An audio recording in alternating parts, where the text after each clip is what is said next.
समंदर के ठीक तट पर गरीब रतन अपने परिवार के साथ रहता था। बेटे की शादी के बाद अब घर में उसकी इकलौती बेटी लता की शादी की बात चल रही थी।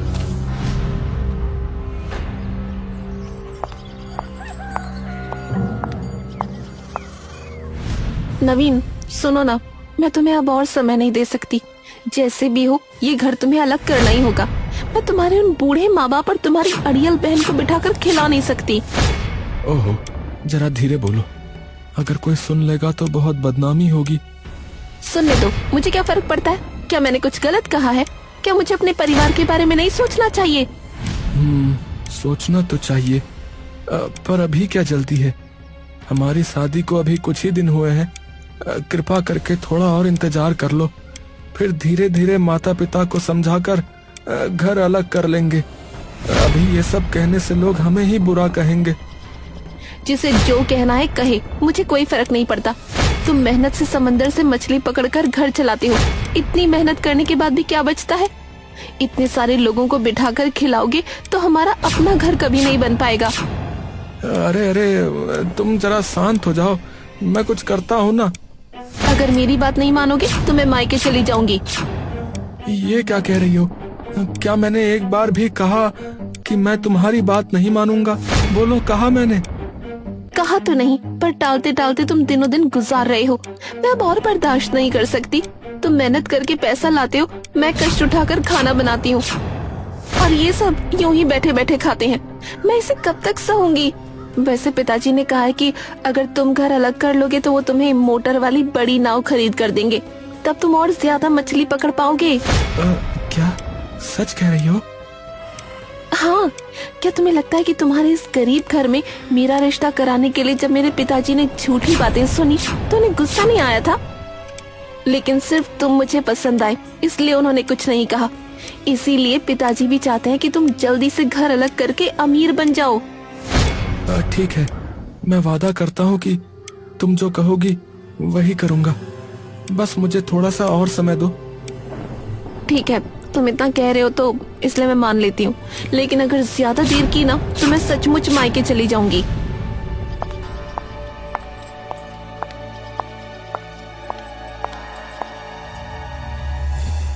माँ, तुम इस तरह रो क्यों रही हो? क्या हुआ है? किसी ने कुछ कहा क्या तुम्हें? और कौन कहेगा बेटी, इतनी तंगी में इतने कष्ट उठाकर मैंने तुम्हें बड़ा किया है। हो सकता है हम तुम्हें कोई अच्छी जिंदगी ना दे पाए, लेकिन जितना हो सका हमने कोशिश की। मैं जानती हूँ, पर तुम रो क्यों रही हो? नवीन और उसकी पत्नी हमें बहुत समझते हैं। वो अब हमारे साथ इस घर में नहीं रहना चाहते, बस मुंह खोलकर कह नहीं पा रहे, इसलिए अभी तक हमारे साथ है। ये तुम क्या कह रही हो माँ? तुम्हें किसने कहा ये सब? मैं ये बिल्कुल नहीं मान सकती। भैया ऐसा नहीं चाहेंगे। जिसने भी तुमसे ये कहा उसने झूठ कहा। शायद उससे हमारी खुशहाल जिंदगी हजम नहीं हो रही, इसलिए वो झगड़ा कराना चाहता है। किसी और ने नहीं, मैंने खुद तुम्हारे भाई के कमरे के पास से आते हुए उनकी बातें सुनी है। क्या कह रही हो माँ? मुझे अपने कानों पर यकीन नहीं हो रहा। तुम दोनों माँ बेटी मिलकर क्यों रो रहे हो? क्या हुआ है? तुम्हें और क्या? तुम तो इधर उधर घूमकर समय बिताते हो, कुछ करते नहीं हो। ये क्या कह रही हो? मैं और क्या करूं? मेरा बेटा कमा रहा है, घर चला रहा है, मुझे और क्या करना है भाई? बस यही तो क्या तुम्हारे बेटे का अपना परिवार नहीं है? वो अपनी कमाई हमारे लिए खर्च कर रहा है, हम उसके लिए बोझ बन गए हैं। वो हमें और नहीं खिला सकता। तभी वहाँ नवीन और मोनिका आ जाते हैं। जब सब कुछ पता चल गया है तो छिपाने का कोई फायदा नहीं। मैं आपको खुद बता रहा हूँ पिताजी, मैं अब आप लोगों के भरण पोषण की जिम्मेदारी नहीं उठा सकता। आप लोग अब अपना इंतजाम खुद करो। हाँ पिताजी, वरना आप लोगों का खर्चा उठाते उठाते हमारी सारी जिंदगी ऐसे ही गुजर जाएगी। हम कभी सुख नहीं देख पाएंगे। आप तीनों बेकार लोग हैं। आपके पीछे कम खर्चा नहीं होता। वो पैसे बचाएंगे तो हमारी बहुत तरक्की होगी। शायद यही दिन देखने के लिए मैंने जिंदगी भर इतना कष्ट उठाया। शेर का डर होते हुए भी घने जंगल में घुसकर लकड़ी काट कर घर चलाया। अरे सोचा था अब थोड़ा आराम करूंगा। तुमने मुझे बहुत आराम दिया बेटा। ठीक है, तुम हमारी चिंता मत करो। देखते हैं भगवान हमें भूखा रखते हैं या नहीं। पिताजी, आप मुझसे नाराज मत होइए। जो बात होनी थी हो गई, तुम फिर से बात क्यों बढ़ा रहे हो? इन्हें अपनी तरह रहने दो। कल के खाने का इंतजाम कहाँ से होगा? अब उन्हें उसकी चिंता करनी होगी। तुम चलो।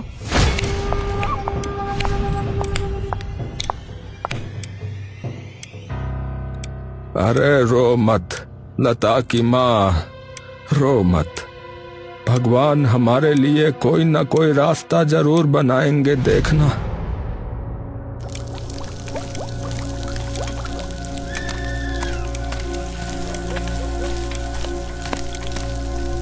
देखा, घर अलग हो गया, इसलिए आज हम मांस खा रहे हैं, वरना ढंग से एक मछली का टुकड़ा भी नसीब नहीं होता। लेकिन मुझे पिताजी, माँ और लता के लिए बहुत बुरा लग रहा है। वो लोग क्या खाएंगे? दूसरों के लिए इतना मोह रखोगे तो तुम कभी खुद चैन से नहीं रह पाओगे। तुम बहुत भले इंसान हो, इसीलिए तुम्हारी ये हालत है। अगर ज्यादा दिल उदास हो रहा है तो बोलो, सब कुछ ले जाकर उन्हें दे आती हूँ और मैं अपने मायके चली जाती हूँ। नहीं नहीं, मैं अब और कुछ नहीं कहूँगा। मुझे भूख लगी है। कितने दिनों के बाद आज मांस के साथ चावल खाऊंगा। हाँ,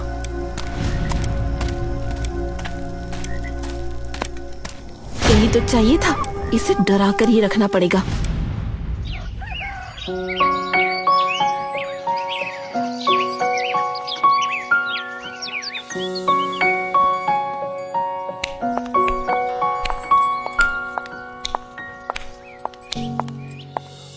अरे भाग्यवान, कुछ खाने को दोगी क्या? घर में बस कुछ पिचके हुए मुरमुरे बचे हैं। क्या तुम वो पिचके हुए मुरमुरे खा पाओगे? उसमें क्या है, जिसका नसीब ही रूठ गया है उसके मुरमुरे पिचके चाहे कुछ पिचके तो क्या ही नुकसान होगा उसका। वही ले आओ। और लता बेटी, जरा मेरी वो पुरानी कुल्हाड़ी तो लाना जरा।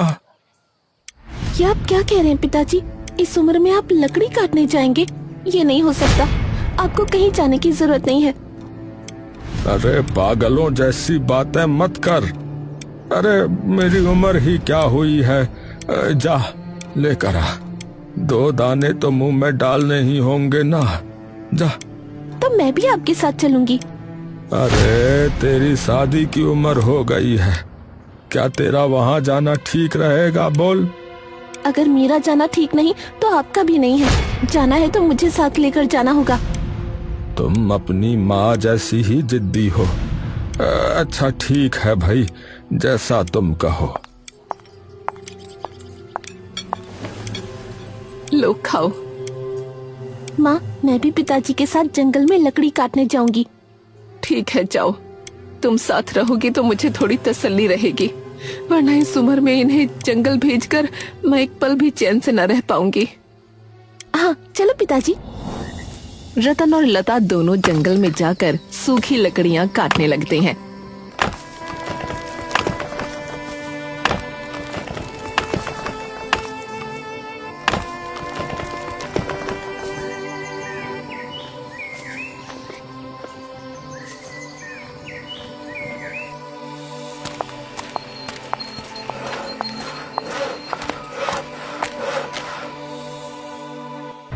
बाप बेटी दोनों सुबह से लकड़ी काटने गए हैं, अभी तक आने का कोई नामो निशान नहीं। कौन जाने क्या हुआ और कब आएंगे। तभी सामने से झोला भर सामान लेकर आते हुए रतन और लता दिखे। माँ, अब और चिंता मत करो, हम आ गए हैं। ये क्या, इतनी सारी चीजें कहाँ से लाए? तुम्हारी बेटी बहुत अच्छी लकड़ी काटती है, इसीलिए आज हम बहुत सारी लकड़ी काट पाए भाई। उन्हें बेचकर ये चावल, दाल और सब्जियां लाए हैं। जाओ जाओ, जल्दी से खाना बनाओ, मेरी बेटी को बहुत भूख लगी है। मैं अभी खाना बना कर लाती हूँ, तुम लोग बैठकर आराम करो।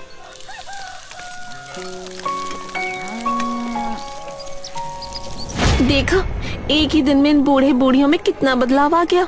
ये तो बैठे बैठे खाने के अलावा कुछ कर नहीं पाते थे और अब सब कर रहे हैं। अच्छा ही हुआ, मैं और ज्यादा नवीन के कान भर सकूंगी। क्या हुआ? यहाँ खड़े होकर क्या देख रही हो? तुम्हारे माता पिता का ड्रामा देख रही हूँ। ये क्या अनाप शनाप बातें कर रही हो? अनाप शनाप नहीं, देखो तो तुम्हारी माँ खाना बना रही है। तुम यहाँ चिंता में मरे जा रहे थे कि तुम्हारे माता पिता क्या खाएंगे, और वहाँ उनके लिए तो त्योहार जैसा माहौल है। इतने सालों से तुम्हारी माँ खाना नहीं बना पाती थी, मुझसे बनवाती थी, और आज देखो खुद बना रही हैं। लेकिन इन्हें चावल दाल कहाँ से मिले? कहाँ से मिलेंगे? तुम्हारे पिताजी जंगल में जाकर लकड़ी काट कर लाए, उसे बेचा और बाजार से खरीदी। अब तुम्हारे माता पिता सब कुछ कर सकते हैं, लेकिन इतने दिनों तक जानबूझकर तुम्हारी गर्दन पर बैठकर खाते रहे। अगर इतने दिन ये घर में ऐसे मदद करते तो क्या आज हमारा ये हाल होता? तुम ठीक कह रही हो, जो हुआ अच्छा ही हुआ, मैं बच गया। चलो अब घर चलो, ये जो कर रहे हैं करने दो।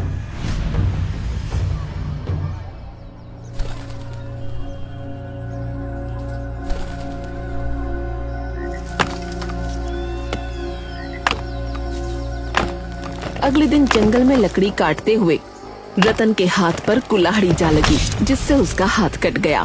पिताजी, क्या हुआ आपको? ये क्या, आपका तो हाथ कट गया है। पिताजी। अरे अरे कुछ नहीं बेटी, कुछ नहीं, बस वो लकड़ी सूखी थी, इसलिए कुल्हाड़ी फिसल गई। जल्दी घर चलो।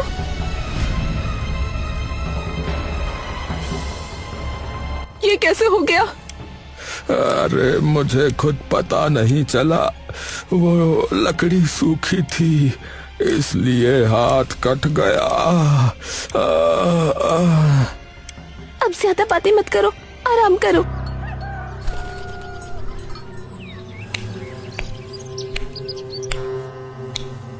अरे बेटी, अरे तुम कुल्हाड़ी लेकर कहाँ जा रही हो बेटी? लकड़ी काटने जा रही हूँ पिताजी। अरे तुम अकेली एक लड़की होकर लकड़ी काटने जाओगी? मुझे कुछ नहीं होगा, आप चिंता मत करो। इंसान को तुम्हारे भाई जैसा बेटा ना मिले, पर तुम्हारी जैसी बेटी जरूर मिले।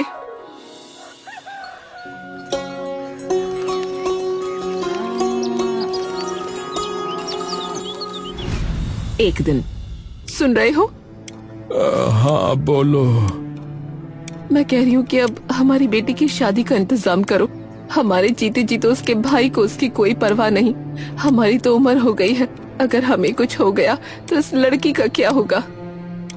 तुमने सही कहा, आज ही एक बार जाकर बिचौलिए से बात करता हूँ। ठीक है, फिर देर मत करो।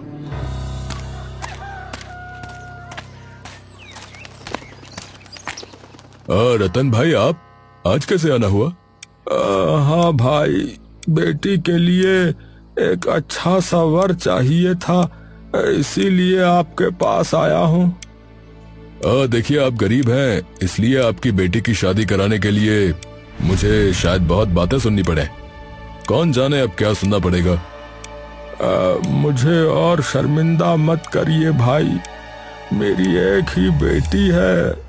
अगर उसकी शादी हो गई तो मैं चैन की सांस ले सकूंगा। ठीक है, मैं कोशिश करके देखूंगा। मेरे पास वैसे कुछ लड़के हैं, बात करके देखता हूँ। आप एक काम करिए, आप 2-3 दिन बाद आइएगा। अच्छा ठीक है भाई। वैसे आपके हाथ को क्या हुआ? ये वो लकड़ी काटते हुए थोड़ा कट गया भाई। अब मैं चलता हूँ भाई, 2 दिन बाद मिलते हैं।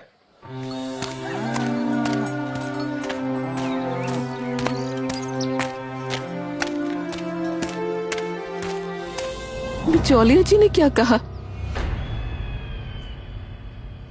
उन्होंने 2 दिन बाद फिर से आने को कहा है।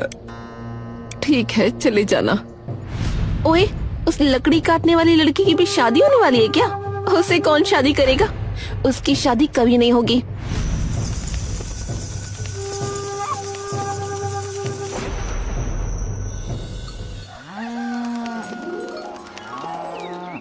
दो दिन बाद। 2 दिन हो गए, अब जाकर बिचौलिया जी से मिलकर आओ। तुमने अच्छी बात याद दिलाई। मैं जा रहा हूँ।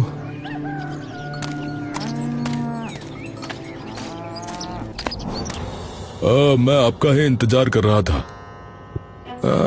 तो जरूर कोई अच्छी खबर होगी, बताइए। अरे अच्छी क्या, आपने तो भाई मुझे लोगों के बीच में शर्मिंदा कर दिया। आप अपनी बेटी से लकड़ी कटवाते हैं। छी छी छी छी। आपको पता है मुझे आपके लिए कितनी बातें सुननी पड़ी हैं। मैंने उन्हें बताया था कि लड़की अच्छी है। बाद में जब उन्हें पता चला कि लड़की लकड़ी काटती है तो फिर असल में भाई बहुत मुश्किल में पड़कर लड़की को फिर से लकड़ी काटने जाना पड़ा था। रहने दीजिए आप अपनी मुसीबत। लगता है आपको अपनी बेटी की शादी वादी नहीं करनी। ऐसे ही जंगल जंगल लकड़ी काटने में ही लगे रहिए। देखिए भाई, ऐसे तो आपको लड़का नहीं मिल पाएगा। हाँ, मुझे माफ करिए। रतन शर्म से धीरे धीरे वहाँ से चला आता है।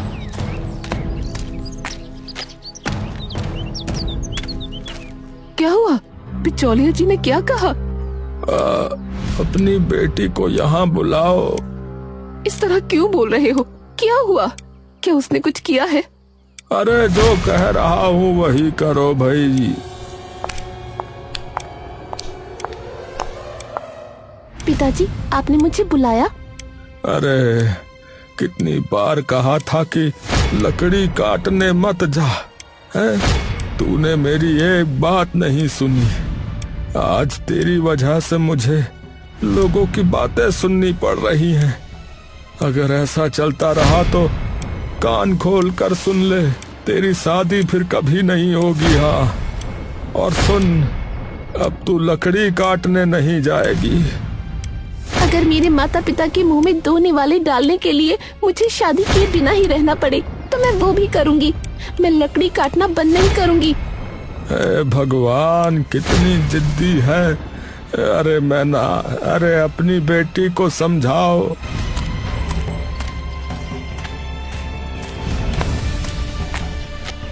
देखा आपने, वो मेरी एक बात भी नहीं सुनकर जंगल की ओर चली गई।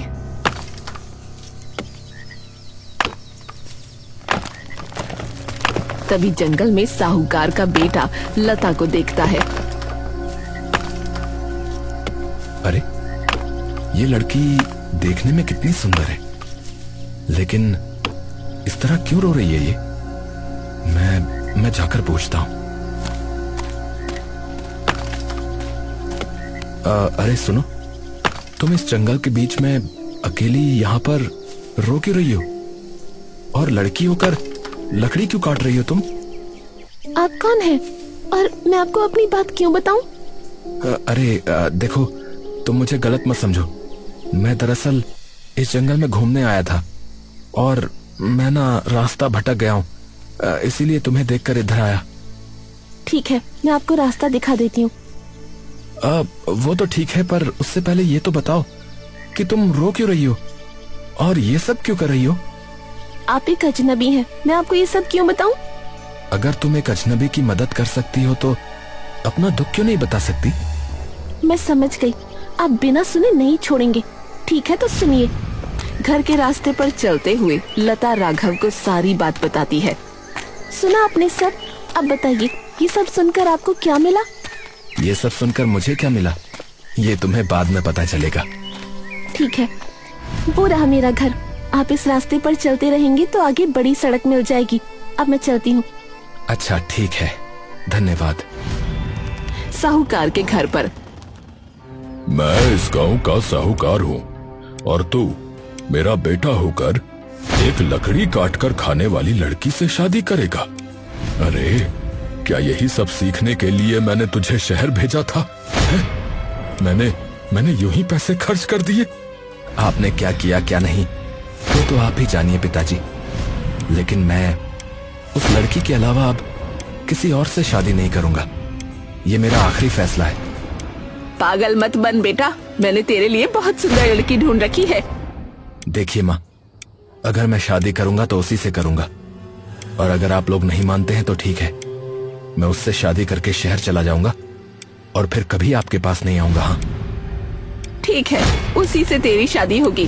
हम अपने बेटे को नहीं खोना चाहते, लेकिन याद रखना हम उस लड़की को कभी भी दिल से नहीं अपनाएंगे। इसके बाद राघव और लता की शादी हो जाती है।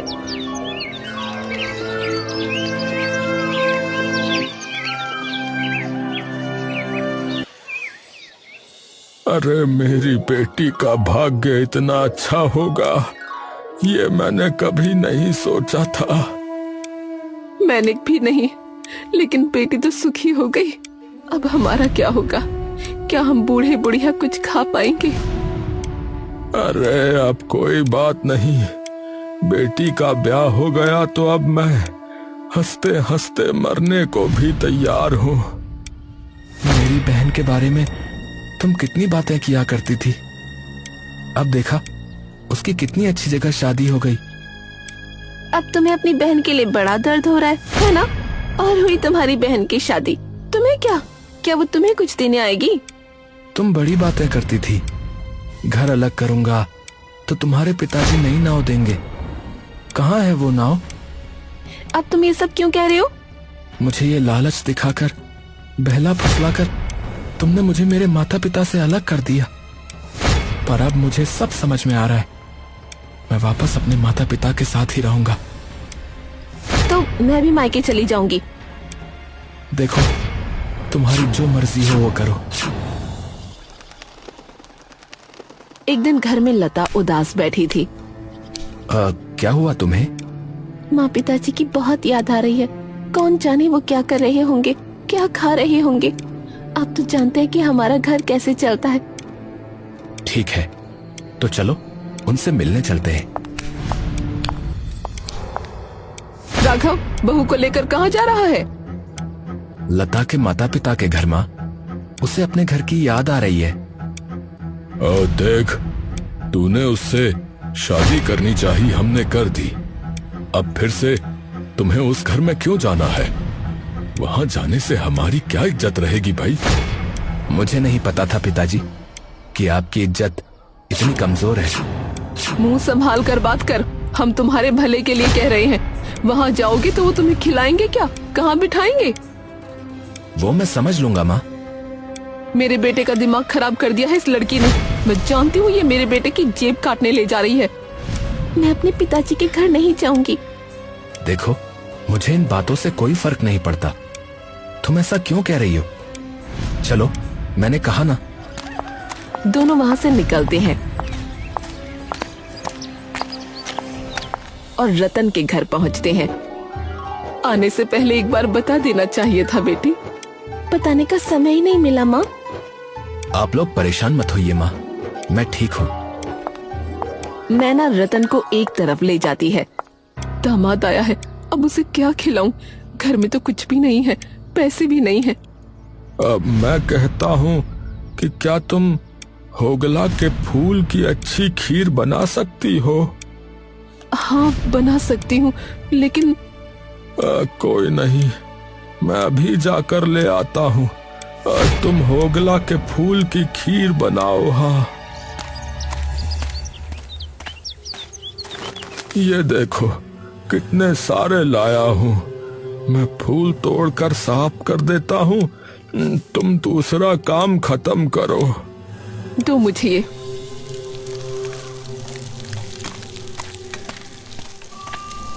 माँ, आप ये सब क्यों कर रही हो? इन्होंने तो कहा था कि कुछ नहीं करना है। कहने से क्या होता है बेटी, बस मेरी खीर बन गई है, चलो तुम्हें खिलाती हूँ। बेटा ये लो खीर खाओ।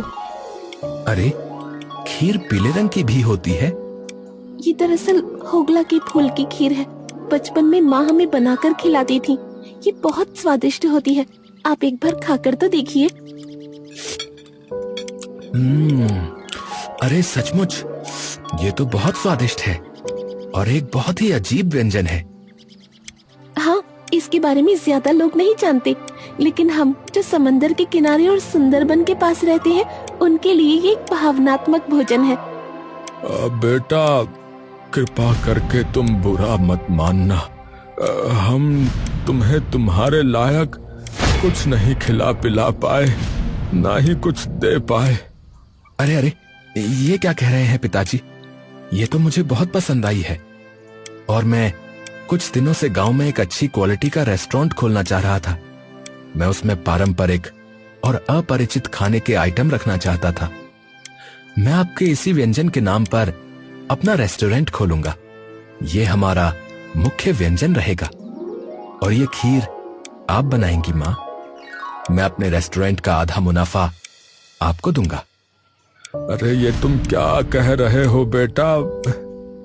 मैं सच कह रहा हूं पिताजी, क्योंकि मैं जानता हूं कि अगर मैं यूं ही आप लोगों को पैसे दूंगा तो आप लोग नहीं लेंगे, और अगर आप लोग ठीक नहीं रहेंगे तो आपकी बेटी भी ठीक नहीं रहेगी, और अगर वो ठीक नहीं रहेगी तो मैं भी ठीक नहीं रह पाऊंगा। इसीलिए मुझे ये करना ही होगा। नमस्कार दर्शकों, आप देख सकते हैं कि मैं इस समय इस प्रसिद्ध होगला फूल की खीर रेस्टोरेंट में हूं। आप बताइए कि ये खाना कैसा है? अरे भैया, मैंने ऐसी चीज कभी नहीं खाई, बता रहा हूँ। एक शब्द में कहूँ तो असाधारण। हाँ भैया, आहा। मुझे तो पता ही नहीं था कि होगला के फूल की भी खीर बन सकती है भैया। अरे बहुत उत्तम, अति उत्तम। बल्कि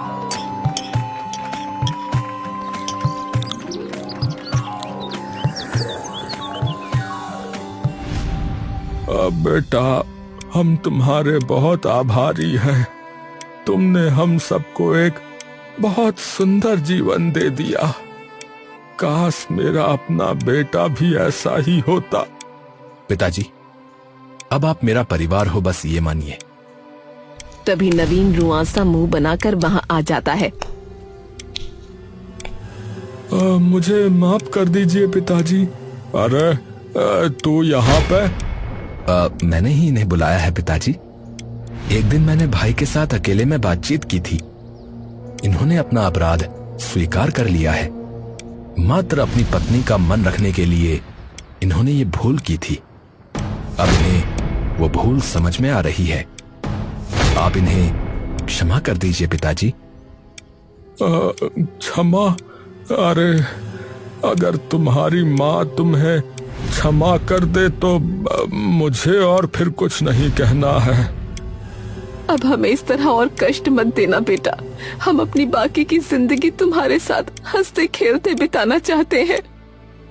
ऐसा फिर कभी नहीं होगा माँ। बेटे को पाकर तुम लोग मुझे भूल गए। अरे पगली बेटी, अरे क्या तुझे भूला जा सकता है?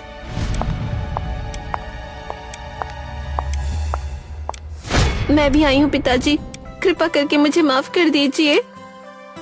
जब अब सब ठीक हो गया है तो तुम्हें और दूर क्यों रखेंगे? आओ बेटी।